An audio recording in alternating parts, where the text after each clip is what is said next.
ज्या दिवशी तुमच्यासाठी सगळे दरवाजे बंद होतात ना, त्या दिवशी त्याचा दरवाजा उघडत असतो दादा. फक्त अंतकरणातून त्याला हाक द्या. त्याच्या या चरित्राचं चिंतन ऐका, त्याच्या हनुमान चालीसेचा जप करा, बजरंग बाणाचा पाठ करा. नक्की ते बजरंग बली तुमच्यासाठी धावून आल्याशिवाय राहणार नाही. अनेकासाठी गेले हो. अहो प्रभू रामचंद्राचं मोठं काम, सर्वात मोठं जीवनातलं काम हे बजरंग बली करतायत. तिथं आले त्रिजटा सीता मातेला आपल्या जीवनातली आपल्या स्वप्नातली गोष्ट सांगतायत की मला स्वप्न पडलं आणि निघून जाते. हनुमंतरायानं संधी साधली की आता मला सीता माते बरोबर बोलण्याकरिता ही वेळ चांगली आहे. पण मी जर डायरेक्ट उडी घ्यावी तर सीता माता म्हणेल रावणच रूप बदलून आलाय. म्हणून मग कसं बोलावं याचे वाल्मिकी रामायणात 44 श्लोक आलेले आहेत. 44 श्लोकात वर्णन आहे. हनुमंतराय विचार करतायत की मी नेमकं काय करू. महत्वाचा मुद्दा होता मी सीता माते बरोबर कोणत्या भाषेत बोलू. संस्कृत मध्ये बोलू का तर नको का. रावण हा संस्कृतचा महाज्ञानी आहे. मी जर संस्कृत मध्ये सीता माते बरोबर बोलेल तर सीता माता म्हणेल की रावणच माझ्या बरोबर बोलतोय.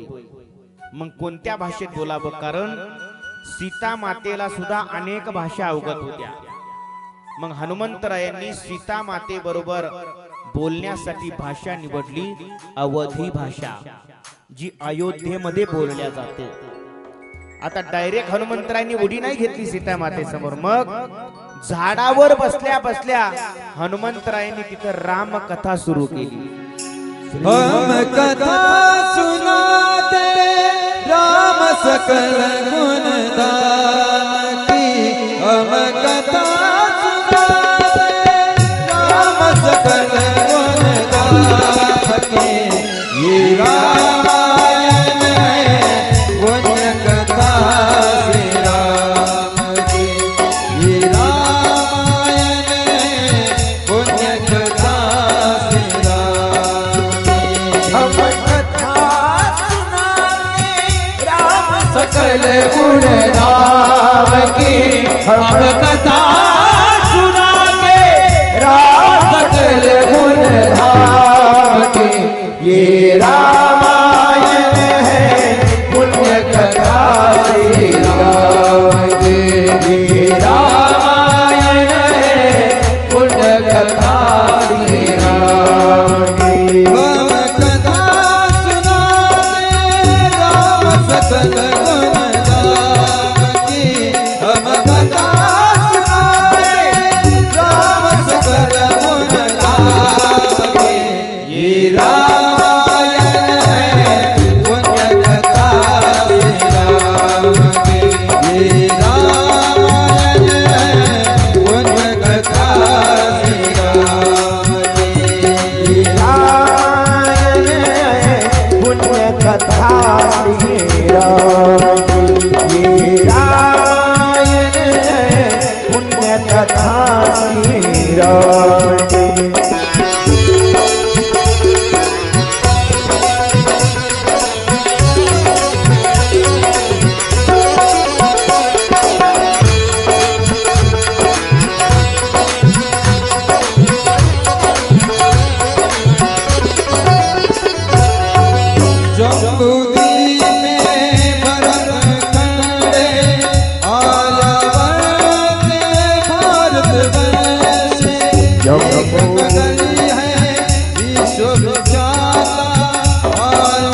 बजरंगबली हनुमंतराय झाडावर बसून रामकथेला आरंभ करतायत।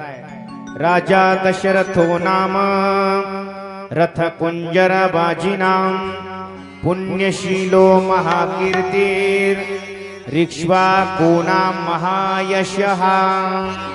हनुमंतराय वर्णन करायला सुरुवात करतात। शरयूमयेच्या किनाऱ्यावर एक अयोध्या नावाची नगरी आहे। त्या अयोध्या नगरी म्हणजे पिढ्यानुपिढ्या सूर्यवंशाचं राज्य चालत आलेलं आहे आणि त्या पवित्र सूर्यवंशाच्या राज्यामध्ये एक दशरथ नावाचा राजा जन्माला आला।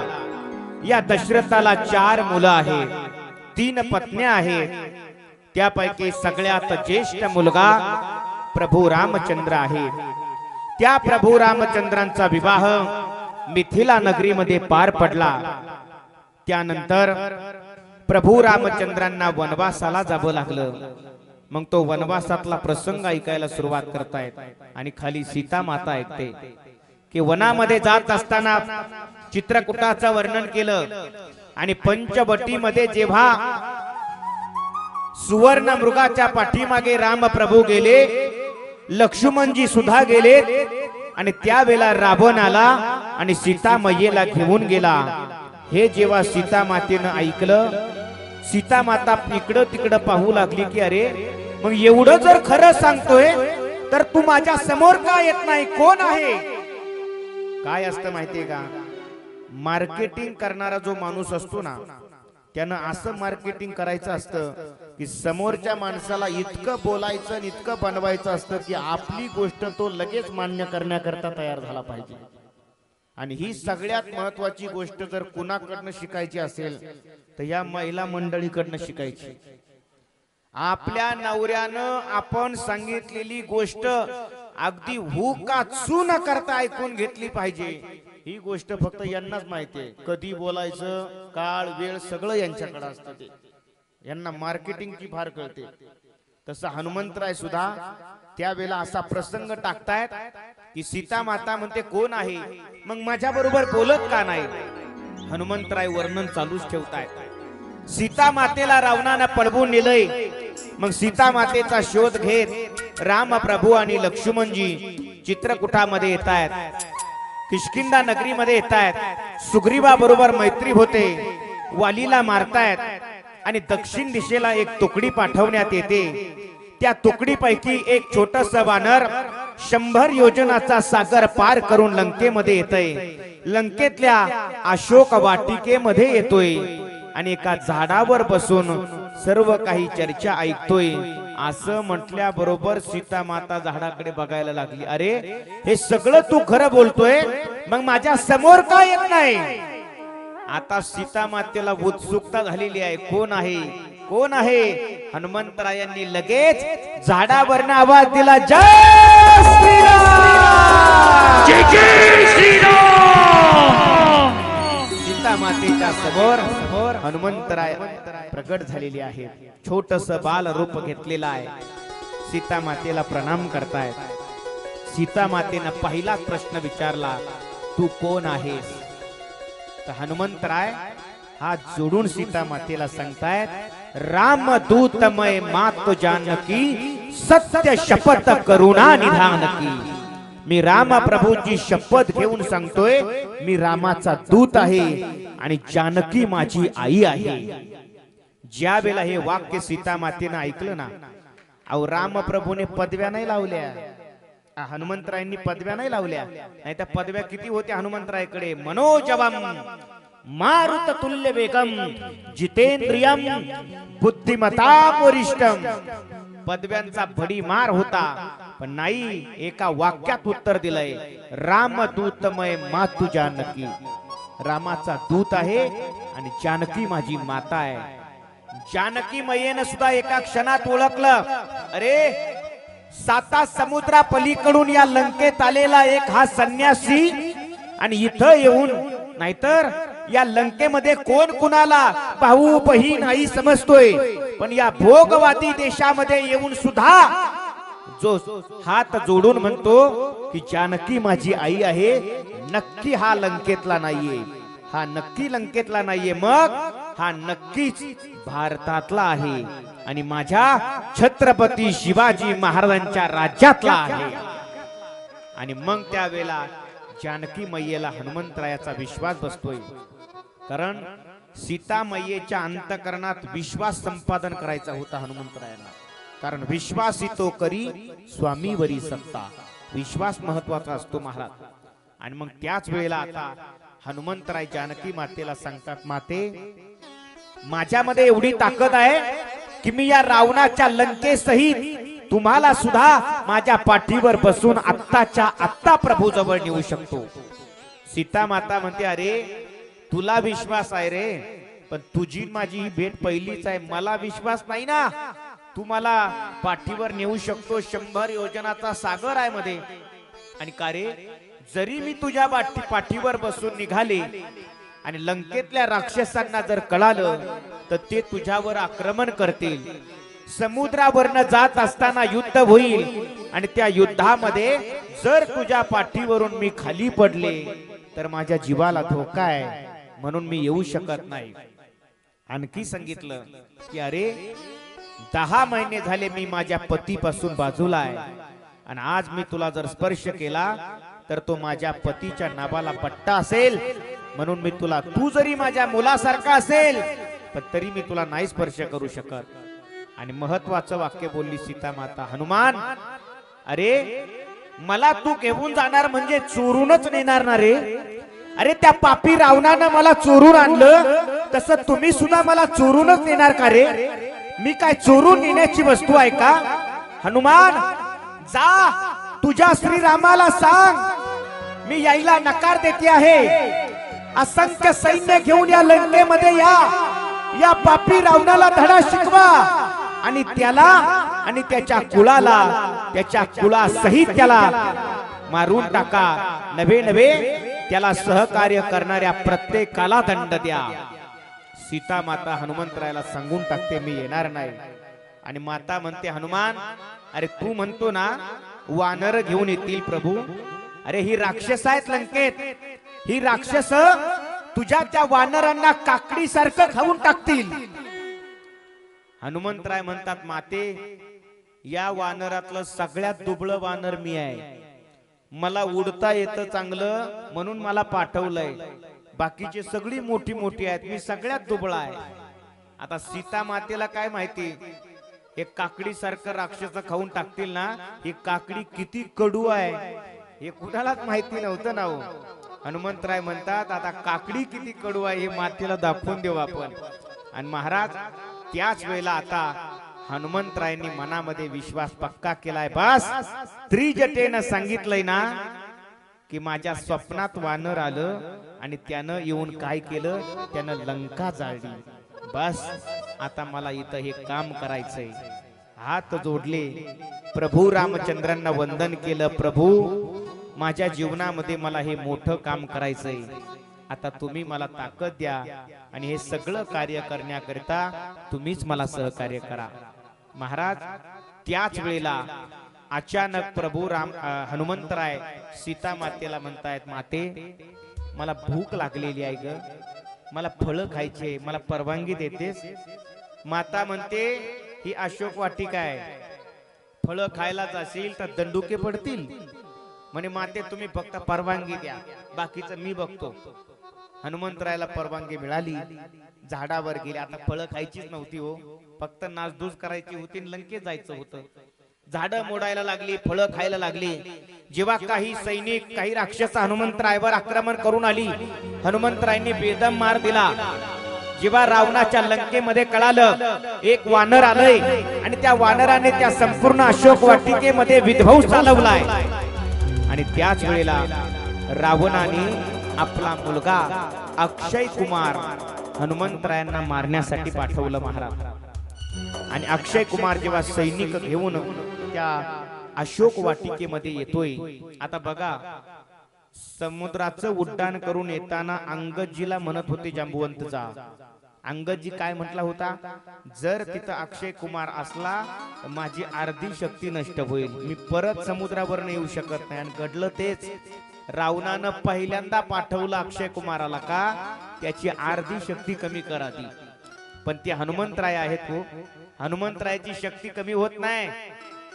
जेव्हा एकदा वालीनं हनुमंतरायाला युद्धाला ललकारलं होतं आणि हनुमंतराय म्हटले वाली ये पटांगणात, कारण वालीने रावणाला 6 महिने आपल्या बगले दाबलं होतं आणि अंगदाच्या पाळण्याच्या वर असं खेळणं म्हणून रावणाला असं उलट टांगलेलं होतं.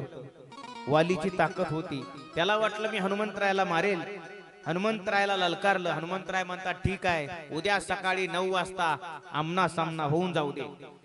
आणि तेवढ्यात आदल्या दिवशी ब्रह्मदेव हनुमंतरायाला म्हटले, हनुमान तुझी सगळी शक्ती घेऊन जाऊ नकोस, फक्त तुझी 1% शक्ती फक्त तुझ्या बरोबर ने, बाकीची सगळी इथं ठेवून जा.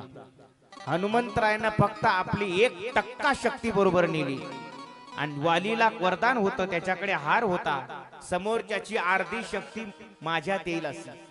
वाली युद्धाला आलाय, बजरंगबली हनुमान वालीच्या समोर आले, तशी हनुमंतरायाच्या शरीरातली शक्ती वालीच्या शरीरात जायला लागली. वालीला आनंद वाटला, हनुमंताची शक्ती माझ्याकडे येते. पण त्याला माहिती नव्हतं ही 1% शक्ती सुद्धा किती आहे. अशी शक्ती वालीकडे यायला लागली ना, महाराज वाली असा फुगायला लागला. इतका फुगला की आता वालीला असं वाटायला लागलं, थोडा वेळ जर मी या हनुमानाच्या समोर थांबलो तर माझं सगळं शरीर फुटून बाहेर येईल. वालीनं जे तिथून धूम ठोकली, जवळजवळ 50 किलोमीटर लांब वाली पळून गेला. मग 1% शक्ती नेली होती तरी वालीचं शरीर फुटायला आलं होतं. काय साधी शक्ती असेल का त्याच्यात? महाराज ज्या वेळेला अक्षय कुमार समोर आला ना, हनुमंतरायने एकाच गदेत अक्षय कुमाराचा नाश केला, एकाच गदेमध्ये. आणि जेव्हा ही बातमी कळाली, रावणाचा मुलगा अक्षय कुमार मरण पावला. पण रावणाला पोरं साधी होती का? 80,000 बायका, 1,00,000 पोरं, बरोबर की नाही? 1.25 नातू, बर 1,00,000 पोरं होते. 1,00,000 पोरं म्हणलं रावणाला सुना किती असत्या? 1,00,000. अहो एकट्यानं 80,000 बायका केलत्या, मग एका पोरानं 2-2 तर केल्या असतील ना. एवढा मोठा परिवार, बर पोरं काय साधे होते का महाराज? अरे ज्यानं जन्माला आल्या बरोबर मेघासारखी गर्जना केली तो मेघनाद. भर तारुण्यामध्ये ज्याने इंद्रावर विजय मिळवला तो इंद्रजित. अखिया कुमारासारखा मुलगा, अहो कुंभकर्णासारखा भाऊ होता त्याचा. एवढा मोठं साम्राज्य त्या रावणाचं होतं. आणि रावणानं आता अक्षय कुमाराचा बदला घ्यायला इंद्रजिताला पाठवलंय.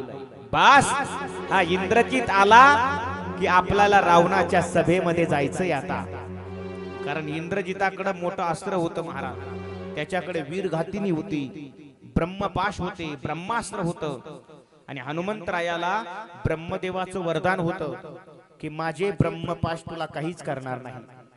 वरुण देवाचं वरदान होतं, पवन देवाचं वरदान होतं, इंद्राचं वरदान होतं. आणि ज्या वेळेला इंद्रजित हनुमंतरायांना मारण्यासाठी आला, त्यावेळेला ब्रह्मपाश फेकला इंद्रजिताने. हनुमंतरायांनी हात जोडले का ब्रह्मदेवाचं अस्त्र आहे, आणि त्या ब्रह्मपाशामध्ये स्वतःला गुंतून घेतलं. अरे विचार मनात आला असता तर ब्रह्मपाश तोडून बाहेर आली असते, पण नाही, अपमान नाही होऊ दिला, त्याच्यामध्ये गुंतून घेतलं. आणि इंद्रजिताच्या बरोबर रावणाच्या सभेमध्ये हनुमंतराय जात आहे. त्या सभेमध्ये गेल्यानंतर हनुमंतरायाला ब्रह्मपाशामध्ये बांधून त्या सभेमध्ये हजर करण्यात आलं. सगळे काही सभाजन, सेनापती, सैनिक हनुमंतरायाला पाहून मोठमोठ्यानं हसत होते.